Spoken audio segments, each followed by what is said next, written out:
ચાલો વિદ્યાર્થી મિત્રો, જય શ્રી કૃષ્ણ. કેમ છો? મજામાં? ઓકે.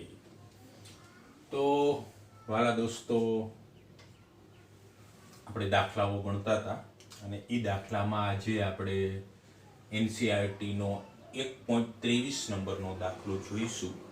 જે 1.22 હું પછી લઈશ, 1.22 હું પછી લઈશ. તો એ ટાઇટલ તમે સાંભળી લો. સૌથી પહેલા તો અનંત લંબાઈનો તાર, જે આપણે ઓલરેડી થિયરી સમજ્યા હતા.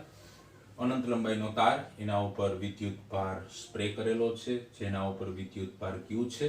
ઓકે. તાર ઇઝ વન ડાયમેન્શન, બધા દોસ્તોને ખબર છે. એટલે lambda is equal two Q upon egress. Okay.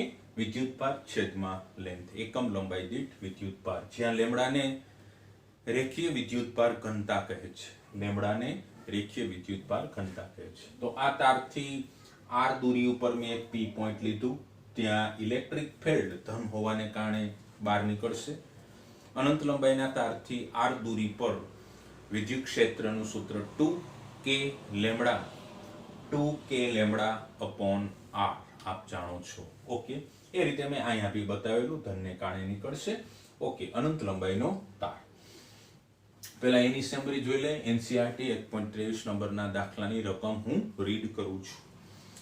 એક અનંત લંબાઈનો રેખીય વિદ્યુત ભાર 2 સેન્ટીમીટર અંતરે 9 × 10⁴ ન્યૂટન પર કુલમ વિદ્યુત ક્ષેત્ર ઉત્પન્ન કરે છે. તો તાર પરની રેખીય વિદ્યુત ભાર ઘનતા ગણો. મતલબ કે અનંત લંબાઈનો તાર છે અને ઈ તારથી તમને રકમમાં r દૂરી આપેલી છે 2 સેન્ટીમીટર. એ સેન્ટીમીટરને મેં મીટરમાં રૂપાંતરિત કર્યા 10⁻². તો મારી પાસે r કમ્પ્લીટ છે. r દૂરી ઉપર મને વિદ્યુત ક્ષેત્ર પણ આપી દેવામાં આવ્યું છે. તો E ની વેલ્યુ 9 × 10⁴ ન્યૂટન પર કુલમ છે. તો આ જે આપણી પાસે અનંત લંબાઈનો તાર છે એની આપણે રેખીય વિદ્યુત ભાર ઘનતા જોઈએ છે. ઓકે. તો સૂત્ર તમારું કમ્પ્લીટ છે.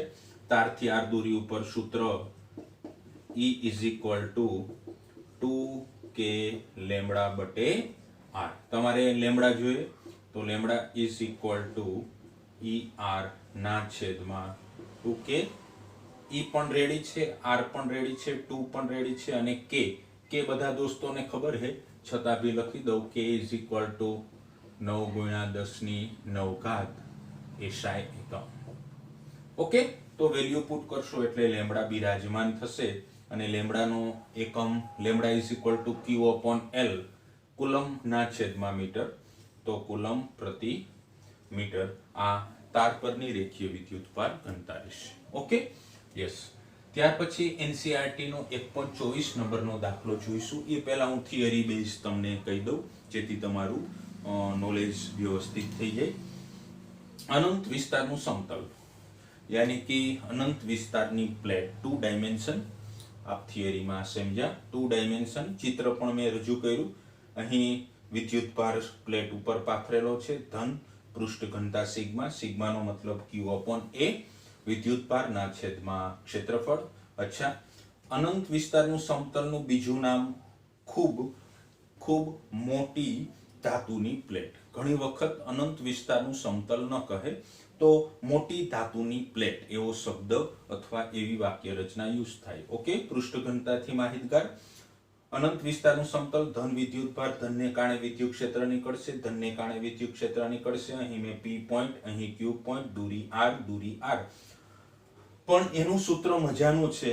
જે સૂત્ર અનંત વિસ્તારના પ્લેટથી કોઈ પણ દૂરી ઉપર ઇલેક્ટ્રિક ફિલ્ડ E = σ/2ε0 છે. ઓકે. જે સૂત્ર r ઉપર ડિપેન્ડ નથી. એ ખૂબ અગત્યની ચીજ છે. તો એ પોઈન્ટ ઉપર હું દાખલો બનાવવા જાઉં છું અને એ દાખલાની રકમ આ મુજબ છે. એનસીઈઆરટી 1.24 નંબરનો દાખલો. 2 મોટી, એટલે શબ્દ આવો કંઈક વાપરો, 2 મોટી ધાતુની પ્લેટ છે, યાની કે અનંત વિસ્તારનું સમતલ. 2 મોટી પાતળી ધાતુની પ્લેટો એકબીજાની નજીક અને સમાંતર રાખેલી છે. તો પેલી વાક્ય રચના મુજબ મારી પાસે 2 ખૂબ મોટી ધાતુની પ્લેટ મેં બિરાજમાન કરેલી છે. ધાતુની પ્લેટ નંબર 1 અને plate number 2. Clear cut? Okay. આ બે પ્લેટ એકબીજાને સમાંતર રાખેલી છે.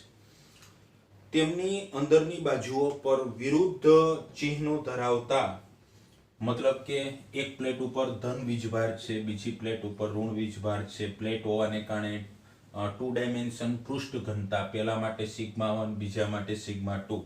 ઓકે, તો બે ઉપર પૃષ્ઠ ઘનતા સેમ પણ ઓપોઝિટ ડાયરેક્શનમાં છે. તો ચિહ્ન ધરાવતા અને જે સિગ્મા તમને રકમમાં ડિક્લેર કરેલો છે, સિગ્મા છે 17 × 1022 યુનિટ કુલમ પ્રતિ મીટર સ્ક્વેર. ઓકે, તો આના ઉપર ધન પૃષ્ઠ ઘનતા છે, ધન યાની કે 17 × 1022, અને આના ઉપર સેમ વેલ્યુ પણ ઓપોઝિટ યાની કે માઇનસ રહેશે. તો મૂલ્યની વિદ્યુતભારની પૃષ્ઠ ઘનતાઓ રાખેલી છે બંને પ્લેટ ઉપર, આપ જાણો છો. તો પ્રથમ મારે એક ઓપ્શન, મતલબ કે એમાં પહેલાનો જવાબ આપવાનો છે. તો આ હું ડિલીટ કરું છું. અહીંયા આપણે એની ગણતરી રાખીશું દોસ્તો, એનસીઈઆરટી 1.24 ના દાખલાની. તો પહેલા મને કીધું કે પ્રથમ પ્લેટની બહારના વિસ્તારમાં હું એની ગણતરી કરવા માંગુ છું. એનસીઈઆરટીમાં એ પ્રથમ પ્લેટની બહારના વિસ્તારમાં મારે ઇલેક્ટ્રિક ફિલ્ડ જોઈએ છે. ઓકે, આ પ્રથમ પ્લેટ બહારના વિસ્તારમાં, સપોઝ મેં પી પોઈન્ટ ધારી લીધો. તો તમારે કંઈ નથી કરવાનું. ધન વિદ્યુતભાર છે, ધનને કારણે વિદ્યુત ક્ષેત્ર નીકળશે. પહેલાનું વિદ્યુત ક્ષેત્ર E1. હવે બીજી પ્લેટ, ઋણમાં વિદ્યુત ક્ષેત્ર દાખલ થાય. E1 અને E2 બે ઓપોઝિટ ડાયરેક્શનમાં છે, બંને વિરુદ્ધ દિશામાં છે. હવે મારે P પોઈન્ટ ઉપર નેટ ઇલેક્ટ્રિક ફિલ્ડ શોધવાની છે, જેની ગણતરી આ મુજબ કરી શકાય. ઓકે, બંને ઉપર પૃષ્ઠ ઘનતા સરખી છે, વેલ્યુ તમારી પાસે કમ્પ્લીટ છે. તો P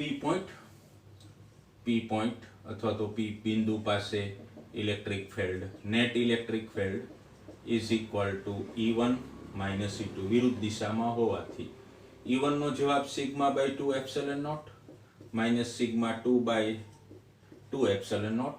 ઓકે, કારણ કે બે ઉપર પૃષ્ઠ ઘનતા સમાન છે. અહીં આપણે લખી કાઢીએ કે σ1 is equal to σ2 is equal to sigma મને આપેલું છે. તો હવે બેની બાદબાકી કેન્સલ આઉટ કરશે. Net electric field at point P આગળ તમારી પાસે જવાબ 0 આવશે. ઓકે, હવે મને બી વિભાગ કીધો, તો બી વિભાગને હું ગણતરીમાં લેવા જાઉં છું.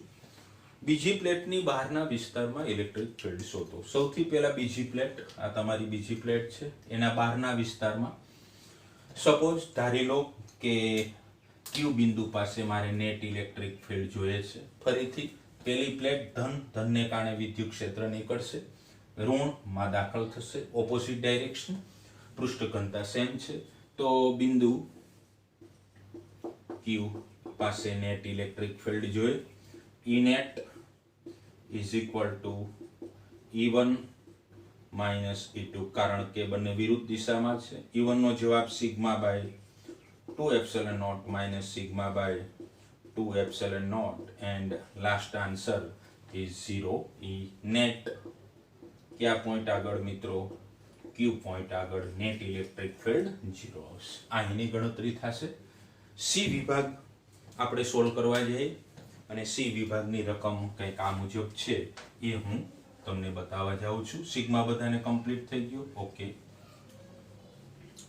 સી વિભાગની ગણતરી અહીંયા જોશું. બંને પ્લેટની વચ્ચેના વિસ્તારમાં, ફર્સ્ટ પ્લેટ સેકન્ડ પ્લેટ એની વચ્ચેના વિસ્તારમાં, તો મેં સપોઝ ધારી લીધું કે R પોઈન્ટ ઉપર મારે ઇલેક્ટ્રિક ફિલ્ડ જોઈએ છે. ફરીથી કામ એ, ધનને કારણે વિદ્યુત ક્ષેત્ર નીકળશે, ઋણમાં દાખલ થશે. ઓકે, તો બંને એક જ દિશામાં. તો બિંદુ R પાસે હું કેની ગણતરી કરું છું? સી વિભાગની. બિંદુ R માટે net electric field Chupke Chupke देख कर लिखते जाओ. E1 वेक्टर मतलब के E1 प्लस E2 कारण के एक જ દિશામાં છે. E1 સૂત્ર તો તમને પહેલેથી ખ્યાલ છે, σ/2 epsilon naught plus σ/2 epsilon naught, લસા આવશે 2 એપ્સિલોન નોટ, यानी कि 2 સિગ્મા 2 કેન્સલ આઉટ, σ/એપ્સિલોન નોટ. સિગ્મા તમને આપેલો છે 17 × 10⁻²² એપ્સિલોન નોટ આપ જાણો છો 8.85 × 10⁻². તો નેટ ઇલેક્ટ્રિક ફિલ્ડ તમે શોધી શકશો. એકમ ન્યૂટન પર કુલમ આપ એ વ્યવસ્થિત રીતે જાણો છો.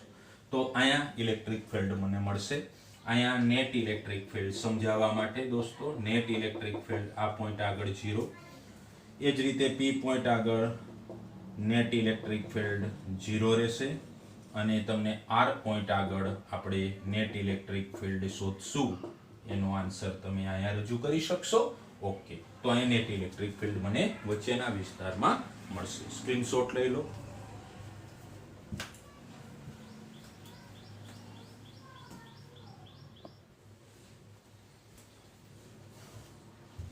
ચાલો મિત્રો, NCERT જે આપણે 1.22 નંબરનો દાખલો હવે ગણીશું. પોલો ગોળો, NCERT 1.22 નંબરનો દાખલો. પોલા ગોળો યાની કે કવચ, આપ જાણો છો થિયરી, કવચ 2 ડાયમેન્શન, પૃષ્ઠ ઘનતા રહેશે. ઓકે, ચિત્ર પહેલા સમજી લો. મારી પાસે એક પોલો ગોળો છે જેની રેડિયસ r છે, એના ઉપર મેં વિદ્યુત ભાર સ્પ્રે કરેલો છે, યાની કે પૃષ્ઠ ઘનતા સિગ્મા ગ્રેટર ધેન 0 ધન વિદ્યુત ભાર પાથરેલો છે. ઓકે, હવે રકમની સ્થિતિ શું છે એ મુજબ આપણે પોલા ગોળાના દાખલાને સોલ્વ કરીશું. તો 2.4 મીટર વ્યાસ ધરાવતો એક પોલો ગોળો છે. રકમ વ્યાસ 2.4 મીટર. તો મારે રેડિયસની રિક્વાયર્ડ છે, ત્રિજ્યા ઇઝ ઇક્વલ ટુ વ્યાસ ભાગ્યા 2, 2.4/2 યાની કે 1.2 મીટર કમ્પ્લીટ. તો આ એનો વ્યાસ આપી દીધો. તો વ્યાસ ધરાવતા એક સમાન વિદ્યુત ભારિત ગોળા પર વિદ્યુત ભારની પૃષ્ઠ ઘનતા, ગોળા ઉપર વિદ્યુત ભારની પૃષ્ઠ ઘનતા સિગ્મા બિરાજમાન છે 80 microcoulomb by meter square. Okay, એને આપણે ફેરવીશું કુલમમાં, માઇક્રોને ડિલીટ કરશું, યાની કે 1 માઇક્રો એટલે 10⁻⁶ જે હમણાં આપણે લખીશું. તો પૃષ્ઠ ઘનતા કમ્પ્લીટ છે. તો એ વિભાગમાં મારે શોધવાનું છે કે આપેલ ગોળા ઉપર કેટલો વિદ્યુત ભાર રહેલો છે. ઓકે, તો સિમ્પલ લોજિક રહેશે અહીંયા કે sigma is equal two Q ના છેદમાં A. આ સૂત્રથી આપ પહેચાન છો. સિગ્મા રેડી છે એ આપણે કાઉન્ટ કરીશું. આપણે Q જોઈએ તો Q is equal to sigma A. સિગ્માનો જવાબ 80 10⁻⁶, કારણ કે માઇક્રોકુલમ છે. અને A એટલે આ જે ગોળો છે જેની રેડિયસ દોસ્તો r છે, ગોળાનું ક્ષેત્રફળ 4πr².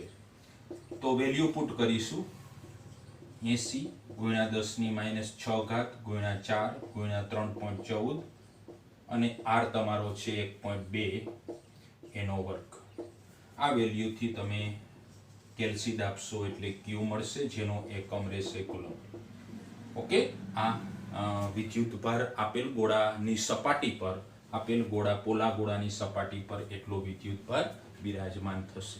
અહીંયા બે વસ્તુ તમે ક્લિયર કરી લો.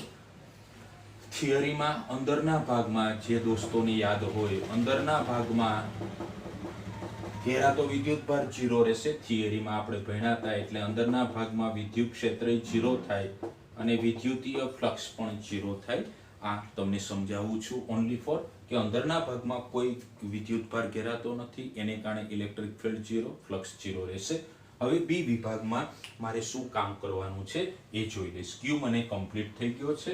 હવે બી વિભાગને આપણે સોલ્વ કરીશું. તો બી વિભાગને સમજીએ.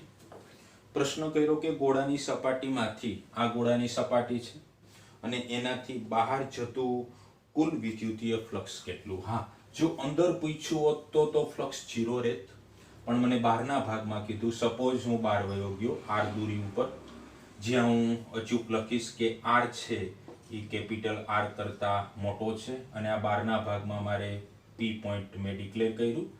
તો હું અહીં એક બંધ સપાટી રજૂ કરીશ. આ બંધ સપાટી સપોઝ સમજવા માટે છે દોસ્તો, બંધ સપાટી. અને હવે મારે ફ્લક્સ જોઈએ છે. તો બંધ સપાટીની અંદર સંપૂર્ણ વિદ્યુત ભાર ઘેરાય છે. બંધ સપાટીની અંદર સંપૂર્ણ વિદ્યુત ભાર ઘેરાય છે અને Q ઓલરેડી હું એ વિભાગમાં શોધી કાઢ્યો છું. તો મારે ફ્લક્સ શોધવાનું છે બંધ સપાટી, મતલબ ગોળાની બહારની સપાટીમાં. બી વિભાગ, ગોળાની બહારની સપાટી સાથે સંકળાયેલ ફ્લક્સની વાત આપણે કરીએ છીએ. અને તે આપ બધા જાણો છો Q in by epsilon naught. Q in તમે કેપિટલ ક્યુ લેશો ના છેદમાં એપ્સિલોન નોટ. ક્યુ તમને એ વિભાગમાં મળેલો, એપ્સિલોન નોટ આપ જાણો છો, તો તમને શું મળી ગયું? વિદ્યુતીય ફ્લક્સ. અને ફ્લક્સનો એકમ બધા દોસ્તોને હવે યાદ રહી ગયો હશે, newton meter square by coulomb. ત્યાં આપણો NCERT નો 1.22 નંબરનો દાખલો કમ્પ્લીટ. સ્ક્રીનશોટ લઈ લો.